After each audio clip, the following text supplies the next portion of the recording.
All right, Rowland, thank you so much for the lead-in. We love being on the Black Star Network. This is Truth Talks, where we keep it all the way real. Let's go.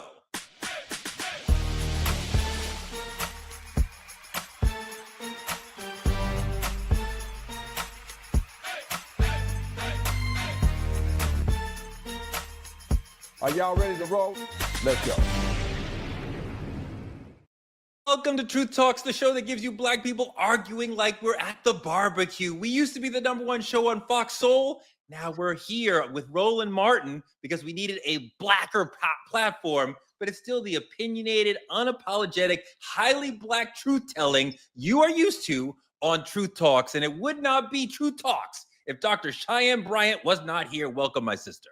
What's up, Truth Tellers? We are here on Black Star Network, like my brother Torre said, and y'all know how we do. We're going to be covering some things. We're going to have different representation, different perspectives on things. You know, I may choose to push back on a lot of folks, or who knows, I may be a little polite to Torre today and agree with him like I do from time to time. You know what I mean? Who knows? We got to tune in to find out. Tune in to find out. Keep it spicy. Don't make it easy for me. This is the show where we disagree. I'm old, they're young. We're left and right. We're American and Canadian. Speaking of which, there's Sarah Fontenot. Welcome. What's up? So happy to be here. And like a barbecue, we gonna keep it spicy, okay? Truth Talks. Let's get it. Indeed. And our other newest co-host, young big bro, Dimitri Wiley from the Lost Lover Boy podcast. Welcome. I'm trying to be found out here in these streets. So Miss Wiley, if you're listening, you know what I'm saying? Call me. I'm Torre. You know me. I've been in the game forever. Let's get into it. We've been talking with Trending Truths all week about Diddy. We want to give you a break from Diddy, the trial of the century. We've gone through the minutia of that. But there's another story that's going on that also a lot of people are talking about. A legend, one of my mom's favorite singers of all time, Smokey Robinson, in a lot of trouble, accused of sexual assault by 4 of his former housekeepers, a truly gruesome story. We have video from the accuser's attorney. Let's see that. Today against Smokey Robinson. The women who used to work for him say he sexually assaulted them and created a hostile work environment, among other things. Robinson's wife is also named in the lawsuit. It details multiple allegations, some as recent as last year. One employee says Robinson sexually assaulted her at least 23 times. 3 of the women say they didn't want to report it to police, in part because they were afraid of risking the possible adverse effect on their immigration statuses, according to the suit. Another says Robinson's, quote, brutal sexual advances were constant and even predictable while she worked for him. This is horrific. We also see the difficulty for immigrants. Like when immigration is criminalized, then they are unsafe. These people, these women felt unable to say anything, Dimitri, because if I report what happened to me, then I'm going to be in trouble. So then your accuser can get away. And you see this throughout immigration all up. But this is a Smokey Robinson story, and it's a gruesome story. Dimitri, what are you thinking? You know, it's common. This is a common thing. It's what happens when power is in play.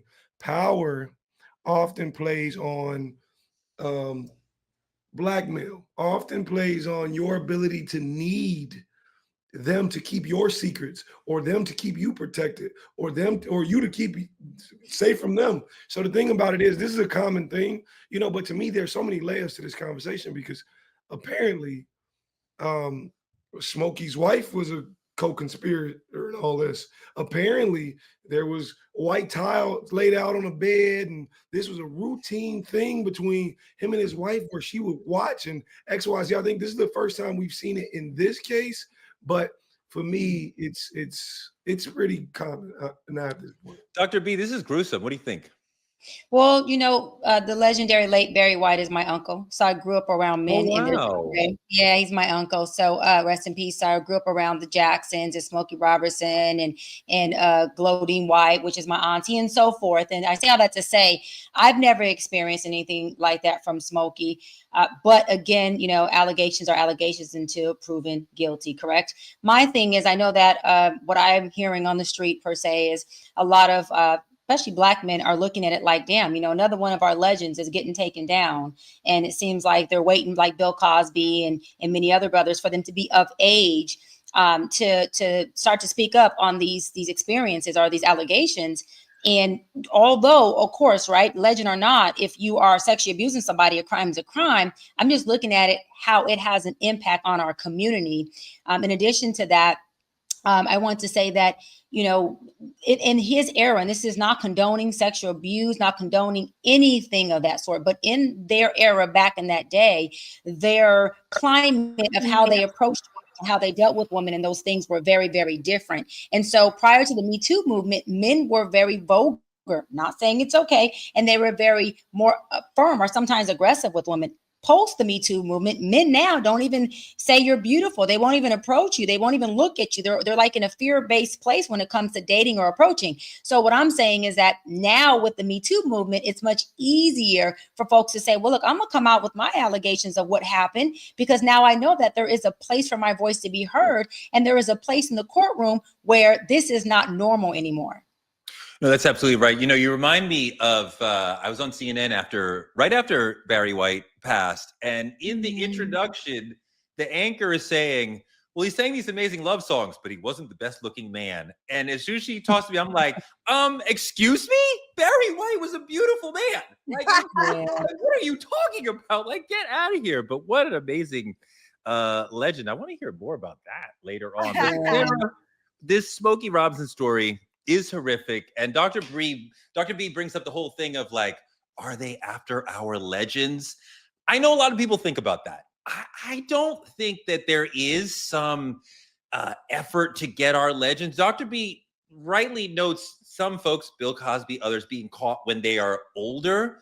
Well, yeah, that's when they flow out of their zone of power and their victims are better able to say, hey, that person did it, because you don't have as much power as you did at your zenith. I think it's really hard to deal with somebody who is at the zenith of their power. You saw Bill Kelly, R. Kelly, Bill Cosby, R. Kelly, all these sort of people, like when they're at their zenith, it's hard, right? Go ahead, Sarah. Well, I was just going to say, and we were chatting, actually, I was having a conversation with Dimitri earlier about this that's happening. And it's wild because, you know, we were talking about, are people destroying our legends, or is it our legends' actions that are tarnishing their own brands? And I think really and truly, you said, Dr. B, you were talking about prior to the Me Too movement.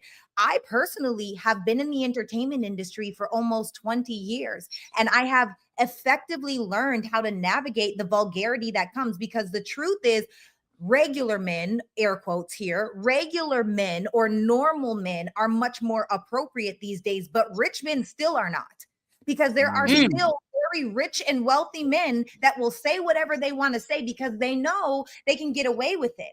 And so even for me, a part of me is like, dang, are modern day women like getting soft, or am I just so groomed into that I've normalized that bad behavior where I learned and still do laugh it off? This story. Yeah, I want to say some real quick story to that, because that's a good point, Sarah, because you may laugh it off, right? And I get that, but there's other women who it is very traumatizing to. It's other women who do see it as sexual assault, and they do see it as the Me Too movement. That's how the Me Too movement was created, was women saying, listen, me too, I'm not okay with it, right? And so we got to normalize respect. We got to normalize boundaries, but we also have to normalize letting a man be a man when he is appropriate, when he is trying to approach, when he is trying to make more of a positive gesture and not a sexual assault. This story, though, is a little bit different. I feel like we've heard most of this story before, which is not to say that it's okay. But his wife seems to be a part of this in an almost enthusiastic way, which is different than what we've heard. Quite often we've heard the wife seeming to be unaware of what's going on, or at least pretending to be unaware of what's going on. But this wife situation seems like she was like aware and like encouraging and like okay with this, because like, I'm good with him, so you like, it's all very icky and cringy, and not unlike our second story, which is not anywhere nearly as horrific, but also cringy. Viral moment out of the Cannes Film Festival. Our prince, our king, Denzel Washington, wrongly treated at Cannes when he's there for his new Spike Lee movie. Let's see the video. Ensues after a photographer grabs him to get his attention for a photo. Not a good idea. Denzel snaps, pointing his finger at the photog and sternly declaring, "Never put your hands on me." You know, I have been on the other side of the rope, like where the photographer is at the Oscars and Golden Globes and other things. I mean, just the social feeling of like, no, you cannot touch them. Like they're on the other side of the rope. They're the stars. These are the people that we are here to talk to do our jobs. Like we have tremendous respect for them, to say nothing of Denzel at Cannes. So, Dr. B, this gets me into like, do they think so little of our bodies that they can just touch them even in incredibly inappropriate situations? I mean, Kelly Rowland went through the same thing at Cannes last year, security guard, but still the same difference. Let's hear Kelly. The woman knows what happened. I know what happened. And I have a boundary, and I stand by those boundaries, and that is it. And there were other women that attended that carpet who did not quite look like me, and they didn't get there, scolded or pushed off or told to get off. And I stood my ground, and she felt like she had to stand hers, but I stood my ground. And that's it. Good for her. I mean, like, again, our bodies, our basic human boundaries not being respected. Will Smith had the same thing. It was 2012 on a red carpet, but look at this video. Turn. What's a dream of mine to hug you? Can I hug you? Oh my God, a dream. How you gonna be? Hey, man. What the hell is your problem, buddy? Oh, wow. You know, I mean, like, it's just a basic disrespect of people who you are there to venerate, to cover, to interview and talk to. Your job is to talk about and talk to them. So it's kind of crazy to leap over to like disrespecting them. Dr. B, what's going on? Well, one, I just think when you're in another country, and I say this with all due respect, when foreigners are here, or because I travel a lot and I travel abroad, they have a different boundary In Europe. perspective. Oh, they do. I mean, they don't have a boundary. It's very touchy-feely. They're up on you. They walk past you. They don't speak. It comes off rude, but that is their culture. Even when they come to the U.S. and we're driving in our cities, or we are at the airport with them, I've noticed that they brush by you, bump you, not say excuse me.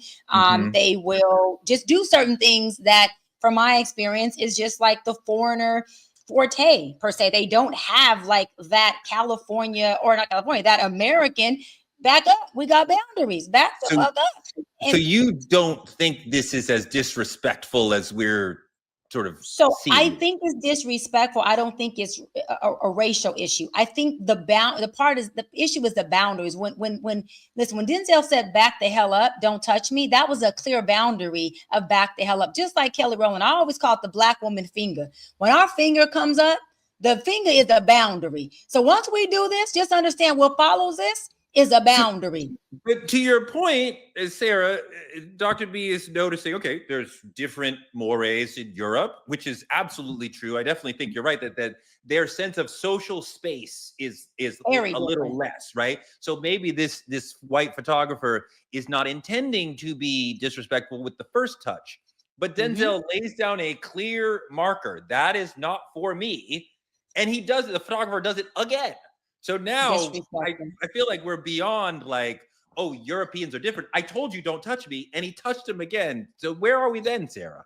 I think that it's full-blown entitlement, and I think that it's entitlement to celebrities, because I am on such a small scale, but from small experience, I've been at dinner with my family, or I've been out in intimate spaces with my girls, and people will walk directly into my space and say, hey, can we take a picture? We have to, not even, sometimes they don't even ask, let's take a picture, right? And so there's a level of entitlement because they're so used to seeing you that they treat you like they know you. They treat you like you're anybody else, and not to say that that's okay. And then on top of that, like Dr. B said, being in a different country, from personal experience, I was in Rome at this live show, watching the show. The show was amazing. I'm looking at all the musicians. I'm watching them play the music. I'm like singing along, dancing in my chair. I go to the washroom, and I come out of the washroom. When I'm there, one of the musicians, literally, we had made eye contact while he was on stage, and I guess he thought that meant give it a go. He literally tried to kiss me near the washroom.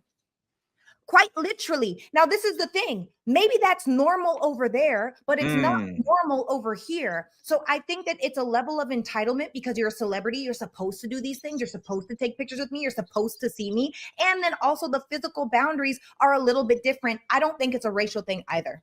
D, go. You know, the thing about it is, I do think it's a racial thing. That's me personally. I do understand the celebrity aspect of it, how celebrities aren't necessarily granted humanity. I get that part. But when respectability will not protect you when the world views your black skin as public property. No matter how much people think they know you, the idea of it is they feel like what I see, could have never been a black reporter grabbing any of them. I don't think any of them are isolated incidents. I think it's the idea of not only entitlement, but remember you're black. That's what I see. In our politicking segment, the Trump administration is making it harder for some black communities to access clean water because they've terminated an old civil rights settlement, dismissing it as DEI. So now people are at risk for severe health challenges. In Alabama, there is feces in the water. You cannot drink it. Look at that golden brown water there. Like, that is disgusting. To say nothing that Flint still lacks clean water. And, you know, you wonder if there's something larger. We talked about the disrespect of black bodies. This is, again, the disrespect of black bodies and black people and black communities. But you wonder if there's something even more insidious going on, Dimitri, in terms of, like, are they doing this sort of thing to get at us, to mess with us, because they know our birth rate is outpacing theirs. So maybe there's some higher plan of, like, let's really screw with them, like, on a physical, neurological level, so they can't ever get strong. Absolutely. To me, it seems like they're defunding survival and then blaming the sick for not succeeding. That's what I see. From Flint to Alabama, all the way from, it starts to feel like the new Jim Crow. Unseen, unspoken, and deadly. Yeah, Sarah, they are eliminating or slicing and dicing with Medicaid. So the ability to get help when you are poor is being taken away, and adverse chemicals being introduced into your community. I mean, this is a death spiral. Sarah. She's on mute. I was unmuted. I couldn't agree with you more in the sense where sometimes, you know, I don't think it's necessarily throwing away the blacks as much as it is throwing away the impoverished people. It's so to suppress those that are in poverty. And, you know, I think about the Flint whole situation, how they still don't have clean water. Well, you know what? That happened in 2014. We're now in 2025, and they just got paid a $626 million settlement, but only 80% went to the people that actually had the claims. And it's no different inside of Alabama. And the problem and the thing that we really need to rally against is what this dirty water is causing. It's causing cholera. It's causing diarrhea, dysentery. It's causing typhoid, hepatitis A, polio. There are so many different things that this water can do, bacteria, even death. Let's just keep it real. Like, that's as bad as it gets. That's worst case scenario. Or worst case scenario could be living with a disability, illness, or ailment because you didn't have a basic human resource. Like water, everybody should have an opportunity to have clean water. You know, we talk a lot about Trump and we see how dumb he is and we call him a clown and all these sort of things. But not everybody around him is dumb or a clown. And when you have someone like Stephen Miller, who is evil, but smart and insidious and horrible, he's the sort of person, this has like Stephen Miller fingerprints on it to be. Like, he's the sort of person who would be like, yeah, let's put dirty water in black communities because he thinks like, oh, they're lesser and like, who cares about them? Dr. B? To your point, love you, Dr. Sarah, love you, sis, but this ain't about throwing away no impoverished people. This is called environmental racism, straight up. That's exactly what it is. The Trump administration earlier this year got rid of a settlement. That settlement was for public health because there was a public health crisis, not for DEI. They made it DEI because Flint and Alabama are what? Predominantly Black. So, of course, DEI and Black people to the Trump administration and many other people are tied in. They're married. So what am I saying? Is that this movement to allow shit and feces to be in water is about an environmental crisis, which is a direct environmental systemic racism move on behalf of these people. And the sad part is they cut funding from this settlement. So the Alabama health official said, look, we're going to continue to try to fix this septic system, but we're running out of money. So this ain't going to last us too freaking long. And guess who doesn't give a damn about that? This administration. So I'm going to say it once and I'm going to say it loud. This is an environmental racism problem. No, I think that's absolutely right. Dimitri, it is hard to live in Black communities, partly because of stuff like this. We are over-policed. We are under-resourced. Quite often we are in food deserts. And then you get environmental racism like this, that this specifically can lead to neurological damage in children. A lot of the kids in Flint who went through all this crap the last decade, neurologically damaged. You're never going to get past that. Like, that will affect you your entire life. This is a real tragedy and yet another challenge of living in a Black community. Oh, absolutely. I think now is the time we actually start to do something. All these fundraisers and everything, the United States themselves has the money to fund and fix these problems. That's because the thing about it is you can't drink diversity reports. You cannot clean wounds with fucking press conferences. We gotta actually get out and do something. But the thing about it is, if it's systemic, if this is intentional, there's your problem. They want it to last. Because to Dr. Brian's point, if it's environmental racism, it's done for a reason on their end. But we should step up as well to do something. Sarah, what do you want us to do for us to make this a little bit better? Man, I want us to rally together and fight one thing at a time, because if we literally sit here and try to fight every systemic issue that we have, every white oppression that we have, all of these different problems, we will never get anything done. It's true. It's too many different directions being pulled in. So I think that it would be really powerful, just the people, we the people. I'm not talking about legislature or policies, but if just we as the people would start rallying against one issue at a time. We need water. What do we need to do? Okay, well, we're going to stunt what we purchase over here, because although we are the biggest consumers in this nation, that's also one of our superpowers. Because if at any moment we decided as Black people to stop purchasing from any one thing, we will immediately stunt the growth and income that company that whatever is making. If we chose to work together, oh, you guys don't want to help us with the water, we're going to stunt this in the grocery stores. We're going to stunt this in the stock market. We're going to stunt this, because that's the only way to really get change when it comes to white people. They care about the money. How can we make that hurt so that they want to make a change? I love that idea. And we tried a little Target boycott as a community a little while ago and had some effect. But here's the thing.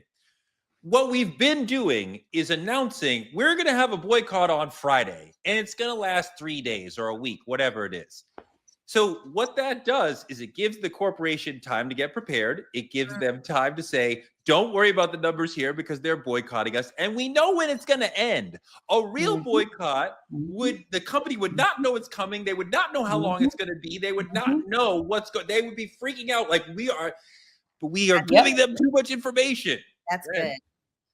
That goes back to the Black War Room, right? That goes back to us coming together as a community and strategizing the plan together, not just putting it on social media. Actually, like you're saying, don't put it on social media at all. We need to come together as a community and rally against one thing at a time. What is the most pressing? And then work our way back, make majorities, have votes, like really make it like this is the community village where we are trying to do the best for the colony. But I think that a lot of us are more selfish than anything else, or we're just stuck in our own day and lives. So wait a minute. Now you give me a beautiful lead in there to the main topic, right? Because we've been talking about community, and what we kind of want to talk about as we broaden this out a little bit is gentrification. and why gentrification is bad, or if it even is bad. A lot of times, when we're talking about gentrification, we're talking generally about poorer communities, quite often in the middle of cities, inner cities that we used to call them, where developers come in, new housing, new businesses, you get a Starbucks, you get a glass apartment building, you get a new Target, you get a new Apple store, and the community value rises and the usage of the community rises. The property value rises. New people, white people, move into the commute, right? Move into the area. We decided in this country, we're going to make inner cities or city areas much more livable. And we have done that. Now, this is great in many ways because it makes the world, like I live in an area, I've been in this area in Brooklyn, Fort Greene, Spike Lee used to live here, his early films. So like the 6, 7 early films were set here or shot here. So you know what this looks like.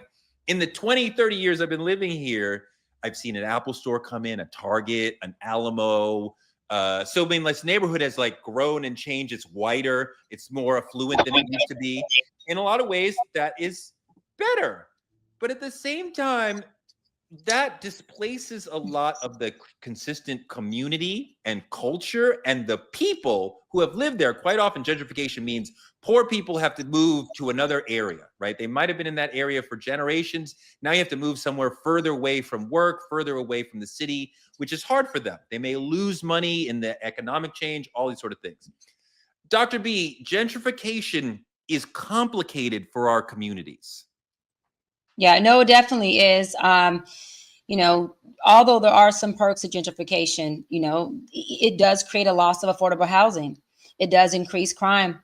It does create a social inequity, okay, and inequality. And you do get a loss of cultural diversity within those areas. However, right, gentrification, it provides a convenience, right? It does come in and clean up or beautify a deteriorated neighborhood so that you can attract higher income residents and businesses. Now let's go residents and businesses for a moment, right? You have folks who are homeowners, like in my neighborhood where I live, it's a 92% homeowner rate. What does that mean? Whenever you have more homeowners, you have lower crime rate, you have better school systems, and you have neighborhoods and communities where people feel safe and we commune more. That's just the truth of it. Now and they care more about the community because they are financially committed to it. They have skin in the game and they are investing in that community by paying those property taxes for that city to be beautified and for their home to be well kept, right? But then what happens, okay? You have taxes that increase.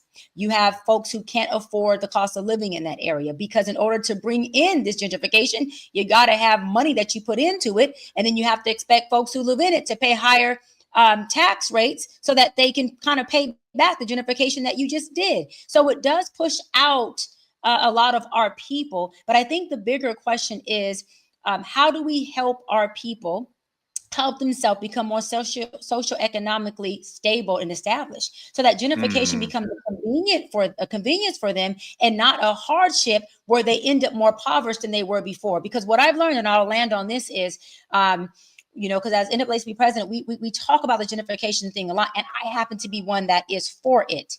And because I'm the one that's for it, I get a lot of pushback from my counterparts because they're saying, Doc, what do you mean? White people are coming in and taking over our communities? I'm saying, but yes, many of our communities are suffering from, you know, just the high crime rate. We're suffering from the inability to even have public transportation. We're suffering from the inability to have a grocery store versus a liquor store on the corner. So there's a lot of things that we have to look at as a group of people to say, listen, is it working for us and we are not able to work ourselves in it, or is it working against us because we are having to move ourselves out of something that, you know, we can actually try to become a part of and make it a convenience to our lifestyle? I think it can add to the quality of our lives if we can figure out a way to blend with it and not go against it. But Doc, it adds to the lives of middle class, upper class Black people who can afford these gentrified prices for homes and lattes and other such things. It Absolutely. doesn't help our working class brothers and sisters who cannot afford to continue to live in these communities and have to move out of them, right? And the gentrified communities tend to be safer. They are more expensive, but they are absolutely safer. And yet our communities are just displaced. Put up the picture again with the different houses, and you see the difference between pre-gentrification and post-gentrification. They're not respecting the community, right? They're not respecting the people who live there. So there is a challenge. I find it hard to understand why you're like, I'm pro gentrification when it is nuanced and complicated. I understand the value of gentrification for some people, and it is very difficult and dangerous for some Black people as well. Yeah, because you know why? When I go into our inner cities, you know what I see? I'm a little girl from the inner city. I grew up in the hood. Very proud to say that. Went from the hood to the hills. When I walk around in my neighborhood as a child, when I go back to it to give back, because I give back all the time as much as I can, I still see the same rhetoric where there hasn't been gentrification at. There's still a liquor store on every corner. We still have a high rise in homelessness. We still have a high rise in addiction. We still have a high rise in crime. And we still have a very low socioeconomic well-being. We also have a low level of public safety, and people are not able to get healthy food, so not able to get resources that they need. You have a lot of the community centers that are supposed to be created for resources, not available, shutting down. We just my organization just put a skate park in a city called Harbor City, which is a very rural inner city in the hood for these kids. You know why? Because in there's no gentrification, but there's also nobody making investments in that neighborhood so that these folks can have a better quality of life. So there is negatives to it. I hear it, but there also has to become a time, Torre, y'all, where we have to be able to move and evolve as a people out of the poverty, out of the middle class, or at least out of the poverty, and start to allow our environments to look like more of a resourceful, a good quality of life that we all deserve, but we all can't afford. I think, and this is just my opinion, I believe it's a double-edged sword. You grab it from one way you cut, you grab it from another way you cut. Because the idea of the hood, I grew up in the hood my whole life. West side of Chicago, if you come here, they refer to it as 290, XYZ, blah, blah, blah. But the reason the hood is because there's less ownership there, right? Ownership will benefit from gentrification.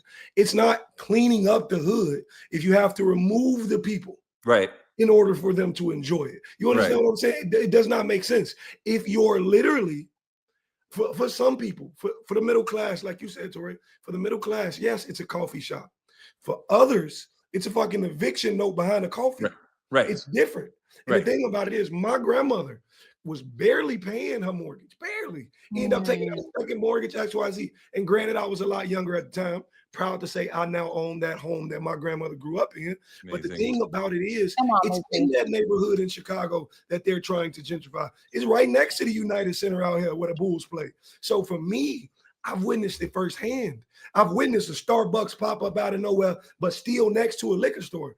And the thing about it is, I think this conversation is a double-edged sword, because if you do not have the money to sit in the gentrification, you'll never enjoy the gentrification. That's right. I remember going to Philadelphia around Baltimore around the Freddie Gray situation. We covered that. So I was there for a week, like really understood Baltimore. There is like a line, a DMZ that is not crossed. There is a gentrified harbor where there's nice stores and nice cute homes, and the hood don't go there. You can, you can get there in 20 minutes, but the hood doesn't go there. They just hang out in the hood. They're not really wanted there. So, I mean, when we have gentrification, it beautifies things for the middle class and the upper class. It doesn't really do anything for the working class. They're just left out in the cold. They're just exiled somewhere else. And look, Tyler Perry is an interesting part of this whole gentrification conversation. He went into his community in Georgia,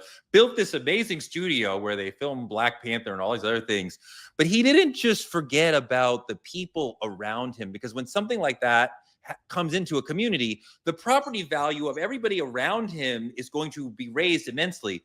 But if you can't afford the new property taxes because your house is much more valuable, then you're going to be priced out. He was so smart and thoughtful that he thought of that and paid their taxes for 20 years into the future to take care of, so they wouldn't be displaced the way that gentrification generally displaces people. That is really powerful and beautiful. There are not Tyler Perry's for every community. We will need other ways to save ourselves beyond having a billionaire come in and make it Wakanda. And Atlanta's not even Wakanda anymore, Dimitri. But Dr. B, what are some of the ways that we can do things at the grassroots level to improve our communities and get more of what we need from the political system?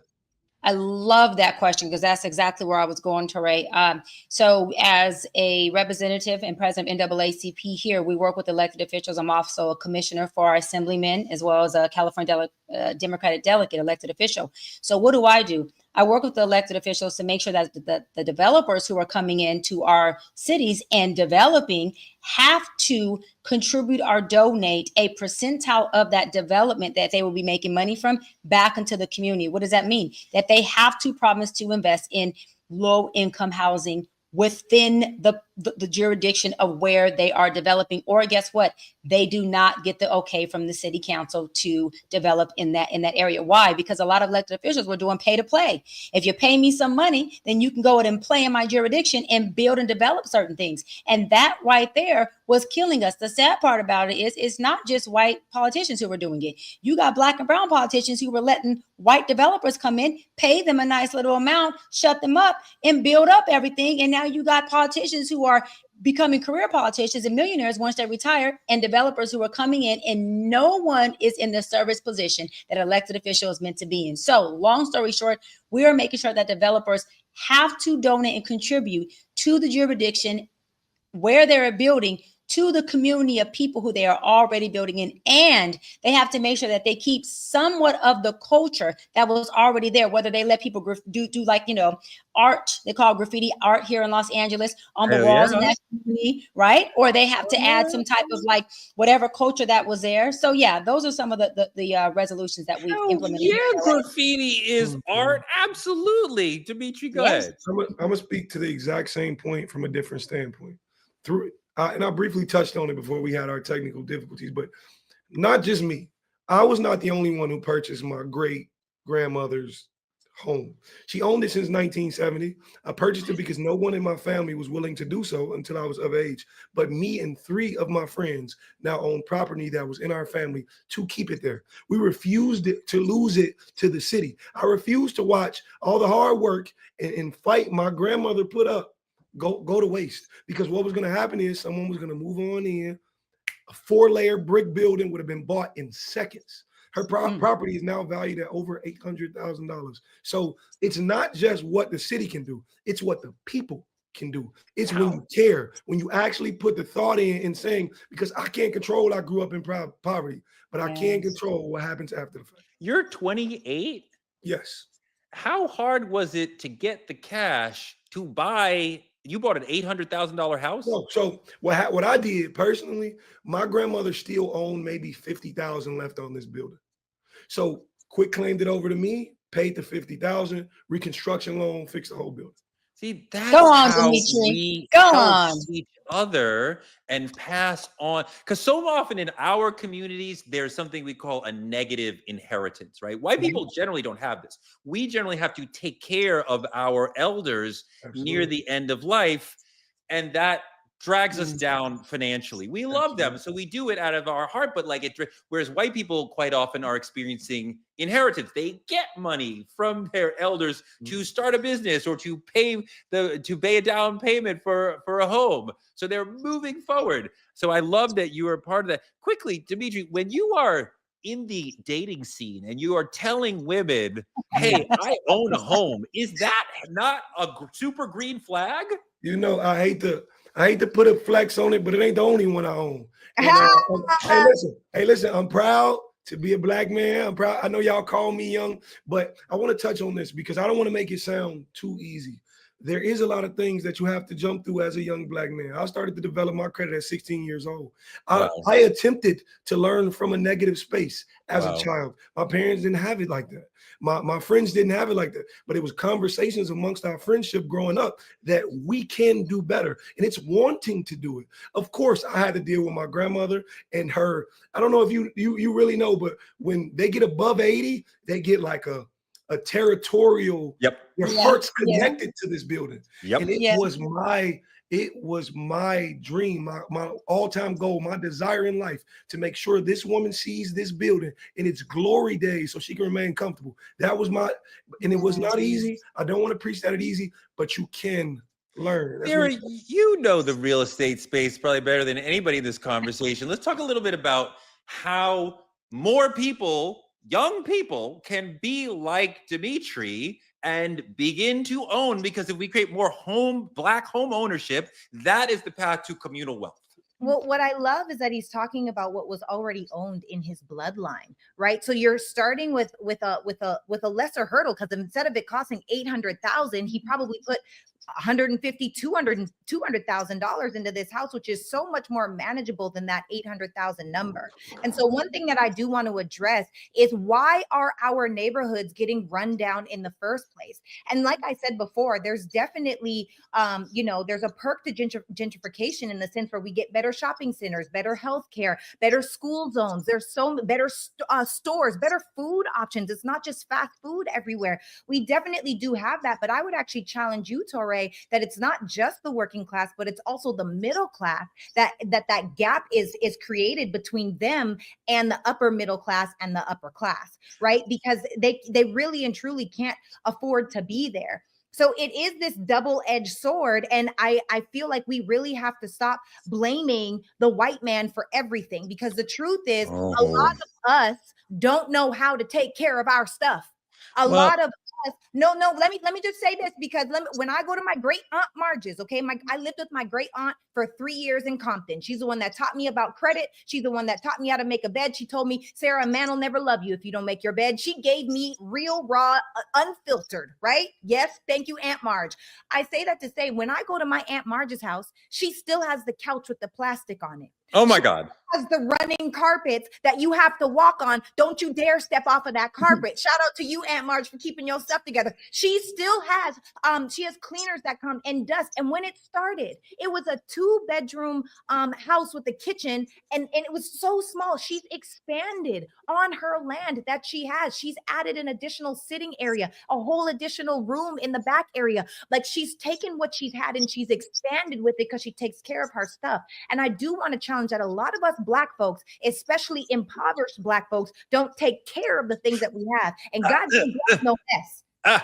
That is not my experience, Sarah. Not my experience that poorer people don't take care of their things. I think many of them absolutely do. I don't want to make a generalization about every single person, but I think a lot of them take very good care of the small number of things that they have. I don't want to cast aspersions on my working class brothers and sisters, but just to pull back for a second, I think that what happened to inner cities in our country is that when we in the 50s, when we were more of a manufacturing nation, the notion was have factories in the city, because that's where you could afford. You get lots of workers who would live in easy working distance of the factory. A lot of those would be working class people, because working class people tend to work in the factory. So they wanted to be near the factory. And the Great Migration sent a lot of Black people from the South to Chicago, New York, LA, where they worked in inner cities. Many of them didn't have much money. So yes, these neighborhoods were difficult, right? And white people, especially the white power structure, made them more difficult. As we go into the 90s and the 80s and 90s, and we're moving away from manufacturing, America does not make anything anymore. The inner cities start to revitalize. Gentrification, they look nice again. So, Black people shunted out to the outer areas of these cities. So it's not like our fault that we were pushed into the inner cities because that's where we were better for workers, and then we're pulled out when it's better for white people. I love this idea. A good friend, Jody, of mine, once referred to me as a Black unicorn, and I take it, I hold it dear to my heart. I appreciate it. But understand this. The thing about it is, and Miss Sarah, I love you dearly, but I have to completely disagree. I have to completely walk the other direction. For me, I am a product of all I did not see. That's the rarity. That's the only one rarity I can give you. What do you mean? What people don't understand is, what does that mean? When you're born into poverty, right? This is generational. It doesn't just abruptly come to an end one day unless someone makes a difference. My parents, didn't have the means to do so. Imagine saying, okay, I'll change these windows and these gutters and worry about the outside of this house, but you barely got money to put in your refrigerator. That's the difference. You barely got money to make it to work. You can't build up the wealth of this building because I got to worry about real shit. Keeping the goddamn lights on for the kids. That was my parents' experiences. And all I'm saying is I can never slay them for that. I've witnessed my parents change and become generationally better than what they've had to deal with from learning from their child. My mother will tell you. So Right. There we go. You have to be a little more careful with the words you spewing. No, because Dimitri, I it's not a challenge that choice. back. It's not a There we choice. go. I'm not saying that it's a choice. I'm saying I'm not even talking about necessarily the expansion of your homes. I'm talking about taking care of what you have. I come from poverty. We went from a 2-family income household to 1 because my dad ruptured a disc in his back when I was 10 years old. And I saw my mom have a full-time job, going to school full-time to get her master's in engineering, all of us kids taking care of my dad and also trying to make sure that we weren't homeless. So I'm not saying I'm a stranger to freaking poverty. I know what it's like to even moving to America, I had to choose between, was I going to put gas in my car or food in my fridge? I was that girl that was digging in the couch trying to find change so I could put $3 on pump 5, and not because I was in a rush, but because this was literally all that I had. And in spite of that, I had to learn. Have you ever had 4 kids and got an eviction note? I have an eviction note every month. This is reality for a lot of people I know. This wasn't my parents, but this is a reality for a lot of people. I'm not saying it's not the reality. What I'm saying is we have to do a better job of taking care of our stuff, because what happens? Let me finish. We never owned it. A lot of these people in the hood are in apartments. Cabrini Green is an apartment. This is exactly why gentrification is happening, because if you don't own it, you don't take care of it, it gets run down. And so now you're trying to hold on to something that's falling apart. I want to put out one idea, and I know Dimitri knows about this. Poverty is expensive. Yes. Poverty costs money in and of itself, right? Like people are overcharging poor people. There's late fees. There's all these ways that being poor costs you money. So when we're talking about poor people, you're basically talking about poor people not getting the most out of their money. But their money is running them. They are not running their money. So to blame them for a situation where they're about the money, Torre. This is what I'm saying. The stuff that you have, take care of it. Take care of the things that you can afford. Because if you don't have to have the Rolls Royce or the Mercedes Benz or the BMW, you don't have to have that. You could have the 2001 Camry, but you clean your car. It's not you have stains on your carpet and dust inside of your vents. It's you take care of yourself and you take care of your stuff. And a lot of us, we're so tired and we're so exhausted and we're so impoverished that now it's okay for us not to just hold on. Let me go a step higher. I listened to the show as we're doing it, and that sister right there said she has no poor friends. All her friends are rich. I was just going to say that. I was just going to say she contradicted herself. I was just going to say that. But that's not what I was going to say. The bigger picture is, I want to clarify that really quick. I didn't grow up inside of privilege. I came from poverty and love. I built my privilege. I built my businesses from the ground up. Literally, I got sued for $3,500 worth of late fees because in my Hollywood apartment that I lived in for 4 years, I only paid my rent twice on time. So I know what it's like to be there. That's why I don't want to hear excuses about it. Got it. Let me go. Hold on. Let me go bigger. Hollywood. That's Hollywood. Let me go Hollywood to Cabrini, the hood, to the inner city. 2 bit different things. But let me say this with you. Hold on. When we're talking about taking care of our stuff, and we're talking about taking care of family, and we're talking about generational wealth, and we're talking about ownership, is what I hear all of y'all saying collectively. Okay. That is more than just owning a property in the inner city.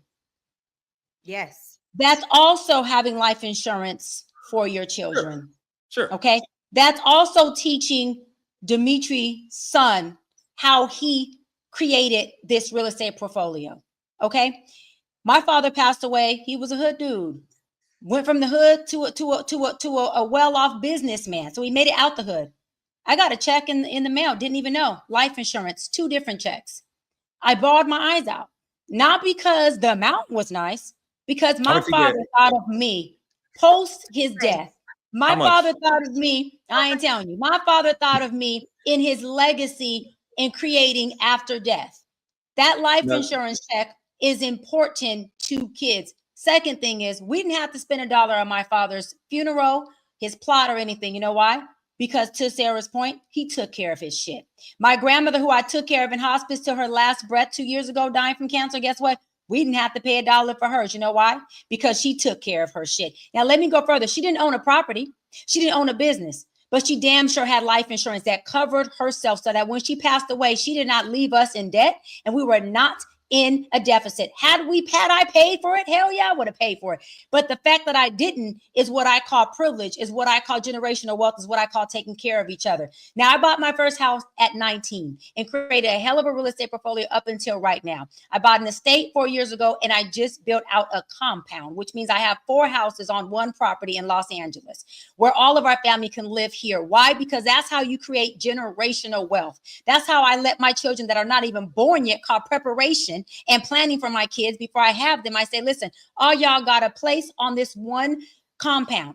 So I don't want to hear anything when mama leaves in the event I don't get the opportunity to continue to and create. So what I was saying is that it is our responsibility to create and make sure there is equity for the family that we are going to birth and for the family that is here. Dimitri is doing it well. Dimitri is doing it well, Corey. Dimitri, we have established that Dr. Brian is rich. That's fine. Thank you for making that clear. I will say I was a little girl from the hood to the hills, and I definitely went from poor to middle class to a rich BITCH. And I'm going to stand on that shit because I worked my ass off to get here. Here's the thing, Dimitri.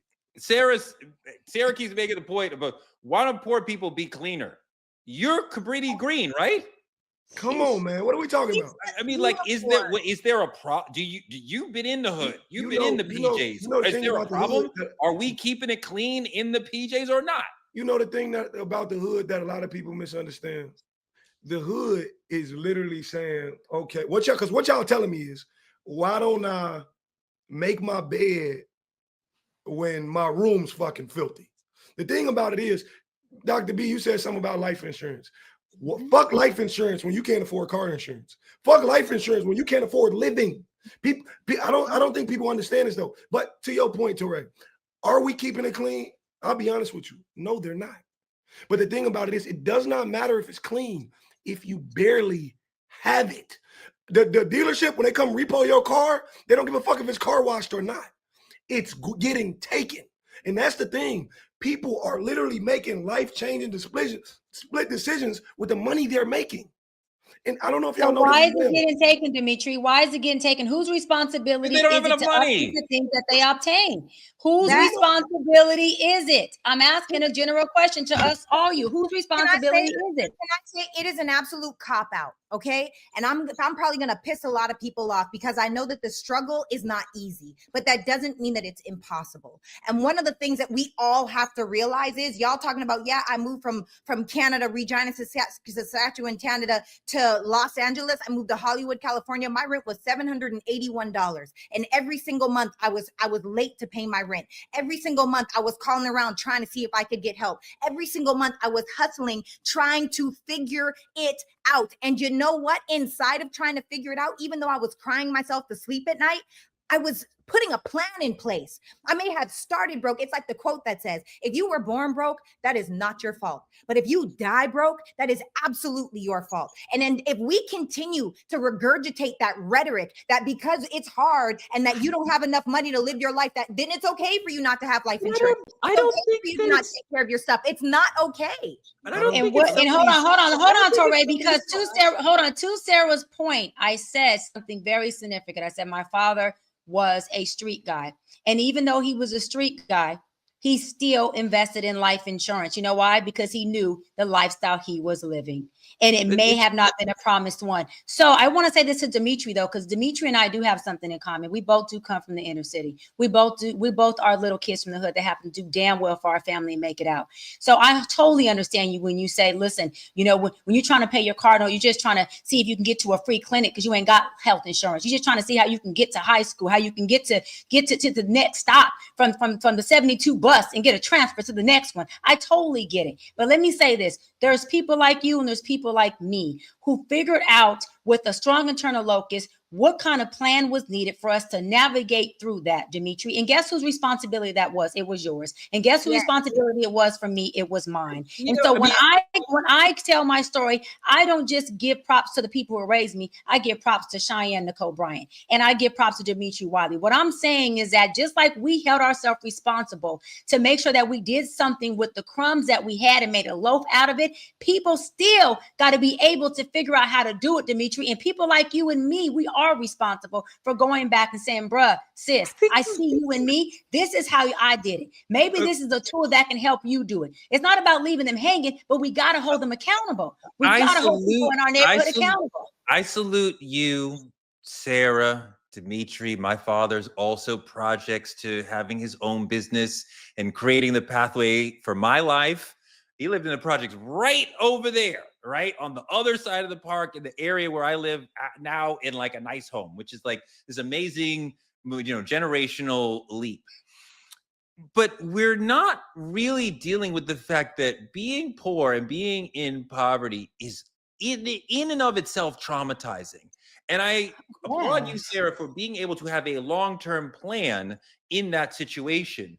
But a lot of people who are in that situation aren't able to long-term plan because the money and the economic opportunities are so few, and they're constantly fighting with the things they've already bought. The basic bills, not talking about I went out and bought Jordans, I bought an expensive television. So about the basic bills, I am and for their lack of exposure, lack of exposure to other things outside of the inner city. Guys, ahead, Sarah. Guys, when I moved here, do you understand that my credit score was a 508? Because having no credit is worse than having bad credit. So I couldn't rely on the credit system. I couldn't rely on my parents. I couldn't rely on my friends. And this is what I'm saying. I'm not saying that every excuse isn't valid. They probably are so valid. However, they don't give you a result. And so when we're talking about gentrification, we cannot continue to blame the white man. We've got to blame our own decisions and not being willing to do the work necessary. Here's the thing. If some people escape, absolutely, and good for them. And I'm glad we use the word escape because it is hard, right? It's not easy. What my father did, what Cheyenne's father did, is very, very difficult. We have a situation where people are born with no financial resources, right? Their family doesn't have any. They're born and they go to a crappy school. Now they're in the workforce. Maybe they lived in a shitty neighborhood where there was the drug trade, because that often happens in shitty neighborhoods because that is a good employer for a lot of people. So I caught a felony. I wasn't even in the gang, but I was out when everybody else was. I caught a felony. So now I can't even get a great. So now I've been boxed in by mass incarceration, by bad education, by general segregation. And I'm 24, 25. I have a shit education. I have a felony. And Sarah's going, pick yourself up by your bootstraps. And I'm like, and get on YouTube and learn something. Get around people. Put yourself in environments where people are winning. There are so many free seminars. Do the work. Go to the library. I used to take the bus 2.5 hours one way. Actually, 2 trains and a bus. No, 2 buses and a train one way. 2 hours in one way. 3 hours ride back so I could go to my mentor to learn. If you want it, you will do it. That's it. And most people want their excuses and they're comfortable inside of that trauma more than they want the result. I'm gonna spin this back one time, and I'm gonna take it back to gentrification for a second, because the thing about this is all of this is explaining why people in the inner city, in the hood, can't remain there when gentrification takes place. If the answers that y'all spewing to me is saying it's a choice because you did not choose to seek better help, when he just explained to you exactly the box life traps you in before you're at the age of 16 years old. You know how many people I know start selling drugs just to help their mama? Like, what are we talking about? It's not a choice. It's not a seminar you could take. There's nothing you can do to escape what the hood traps you in before you're 18 years old. So you cannot afford to remain there when gentrification takes place. I'm not saying I'm against gentrification. Doc, I could be in the hood right now, but for my father was 16. He had a child and he was running around carrying a gun. in the 1950s, that was huge. Guns were not late 1950s, early 60s. The guns were not proliferated the same way they are now. So that was a huge deal. His mother, when he was 17, said, "We are changing your life." And they went from Brooklyn to Boston when in his last year in high school, completely changed his life, right? He was probably on a path to jail or something. So somebody cared enough about him to make a significant choice that would change his life, probably against his wishes, right? He left a child that he had in another city, right? That's his story, and we can tell it another day. But it's not easy to get out of poverty. And yes, there are pathways, but these are hard. And I Touré, what I'm gonna say out of it, but I don't want to demonize or look down. We want to demonize the people who got out, but I do want to say this, Touré. I want to say that, you know, when I was growing up, there was a store called Payless. I don't know if y'all remember that. For Maybe sure. they're too young, but Touré, you would remember this, right? Now. Yeah, we had Payless, right? So what I did as a little girl was I went to Payless and bought me some real cheap shoes because it didn't matter what name brand or the price they were. And they happened to be sneakers. I call them track shoes. I laced them bitches up. I didn't know where I was going, but I knew I was going to get the hell out of there. I knew where I wanted to get away from. When I laced them sneakers up, which today people see heels, I still got them on. I ran as far as I can away from what I did not want to be. And as soon as I took off running, God did something real special that he does with people who have faith. He started to order my steps, and I started to take one step at a time. What am I saying? What am I saying to you is that, I am saying what it sounds like Sarah was saying. Find you a Payless, find you a dollar store, find you a Walmart, find you a Target, find you a liquor store, get you some sneakers, lace some things up, and guess what? Run your ass out of what you don't want. You just might run into what you do want. So what I am saying is, yes, grab your bootstraps. What I am saying is that pull them up. What I am saying is that get some internal luckus. What I am saying is that get so mad, get so upset, get so unhappy with the environment that you're in, like Demetrius said he did, of seeing everything you don't want to be, and run the hell away from what you don't want to be. You just might end up like Demetria. You just might end up like me or Sarah and run into the things that you do want to be. You have to take an action, whether it's knowing where you're going or knowing what you're getting away from. But you can't just sit there and say, I'm not responsible for doing nothing. I totally push back on that. Quickly, because we're getting out of here. Who's responsible for the state of our neighborhoods? We are. You are, Touré. You are, Demetria. You are, Dr. Sarah, and I am. Absolutely, we are. No, it's white people.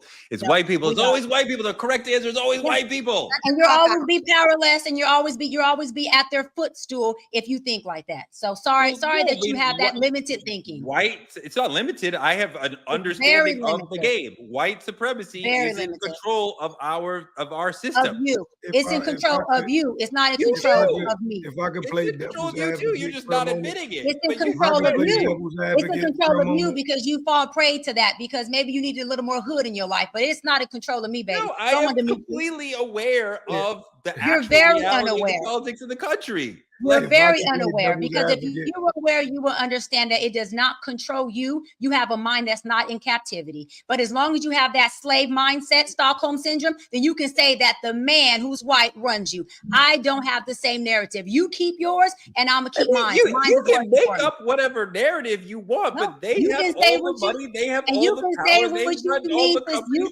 You can say what you need to stay an inferior black man to the superior white man, but I still will love you and have your back. No. There's no superiority. That's not the narrative. Inferior to us. They have more power than us. They have more money than us. You are inferior to your problem, my love. You are inferior to your problem. You are powerless to your problem, my love. Yes, I am inferior to white supremacy. Absolutely. My problem is greater than me. I cannot super my problem, which is white supremacy. That is the biggest. White supremacy is always be the biggest problem that black people have. We agree. You're inferior to it. We agree. I am not. That is not my narrative at all. Can I please? Yeah, D. I'm gonna tell y'all two things about the hood that y'all don't know if y'all know, y'all may not know.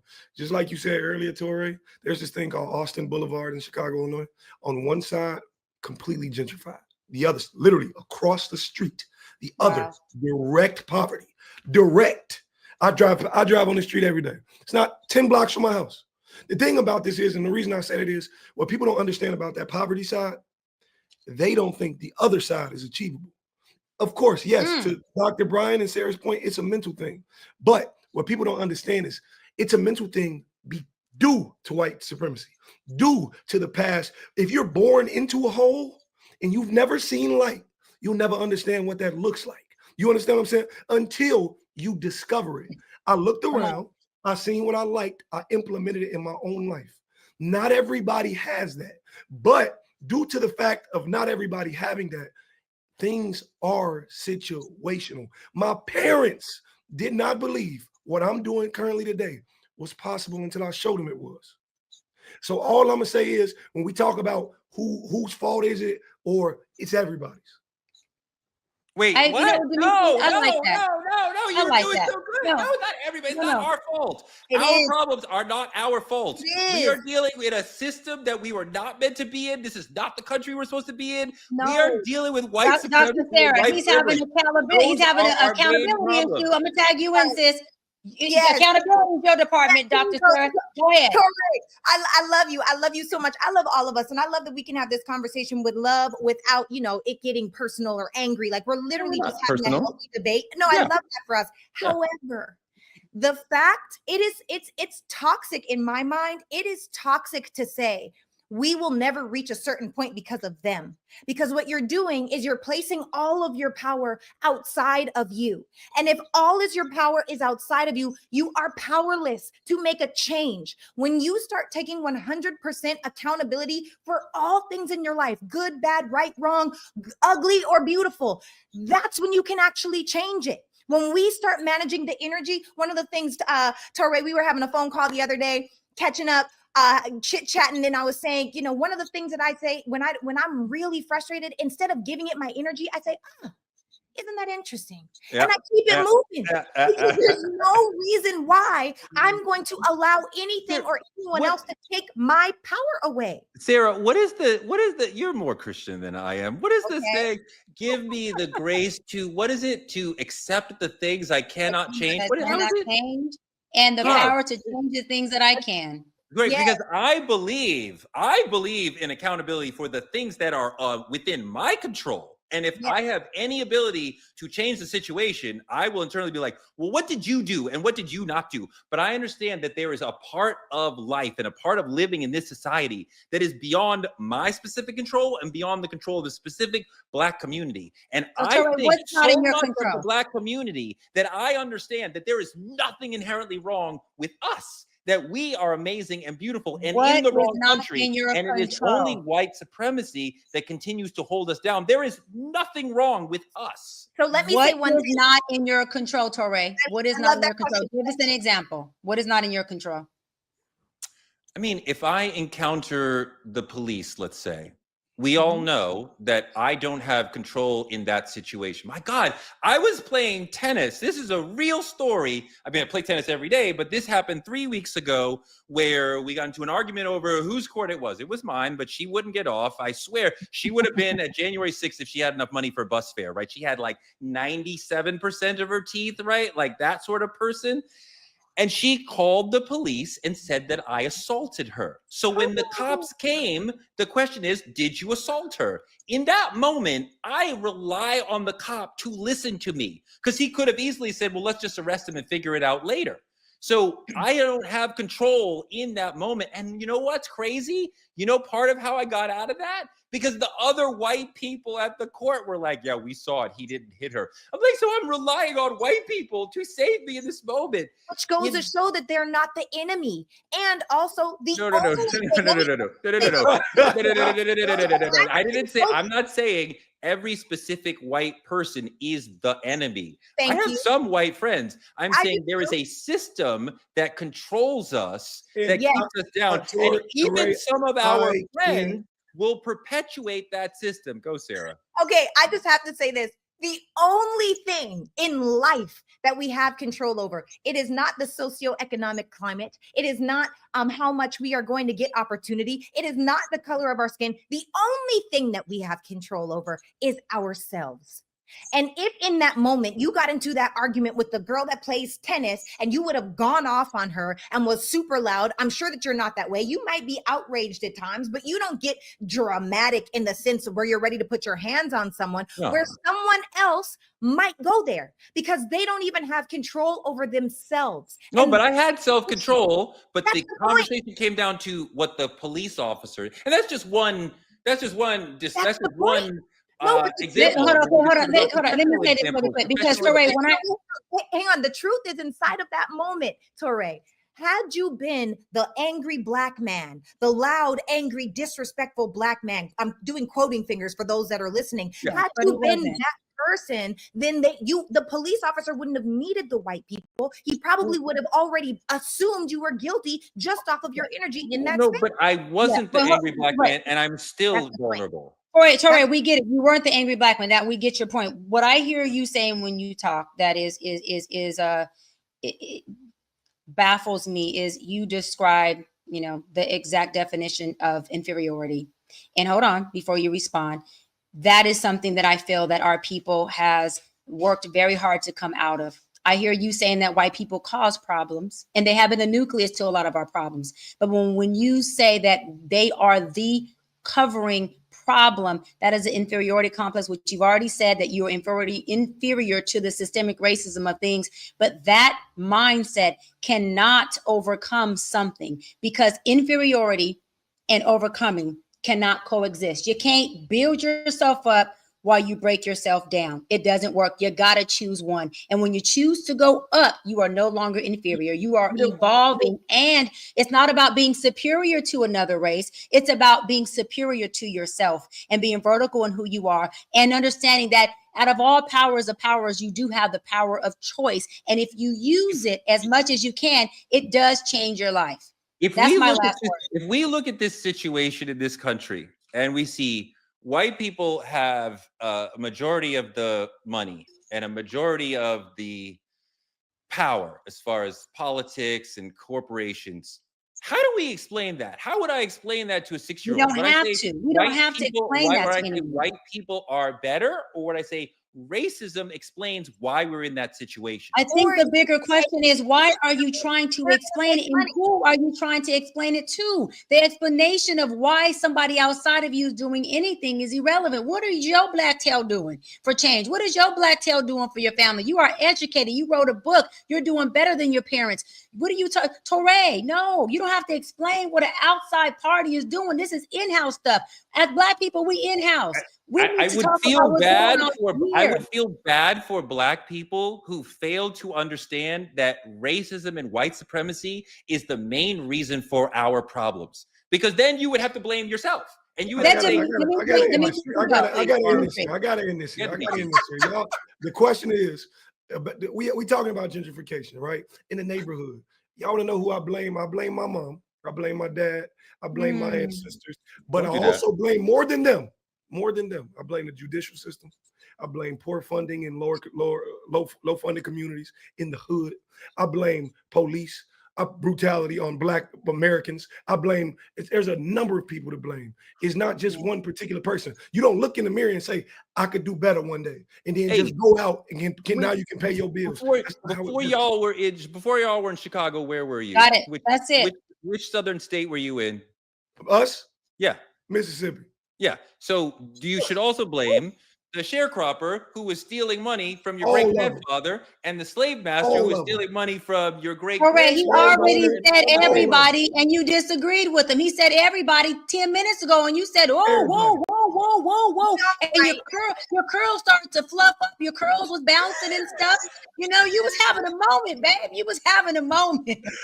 Woo! This show has been a moment. I love you guys. This has been the most passionate show we've had yet. I hope you guys loved it, because I sure did. I got bruises. Dr. B got bruises. Everybody got into it. I love it. You guys brought the noise and the funk today. I love you guys. That's Dr. Cheyenne Bryant. That's Dr. Sarah Fontenot. Dimitri Wiley, who owns 15 homes. Sarah owns 3. Dr. Cheyenne owns half of California. She's crazy out here. We're going to have other amazing people on this show this season. D.L. Hughley, Ebony K. Williams, Mark Lamont Hill. You got to come and see who's here with us as we're going. We're going to be here every night, 8 p.m., weeknights. Wait, Touré, we even have judges on the show. We even have judges, Judge Lauren Lake. This is your Truth Talks family, so come hang out with us. Like, comment, and subscribe on our YouTube at TruthTalks-Live. Watch us here on the Black Star Network. Support Black media. The link's on your screen. please come hang out with your Truth Talk family every night at 8 p.m. We love you and we love each other, even though we argue. We out.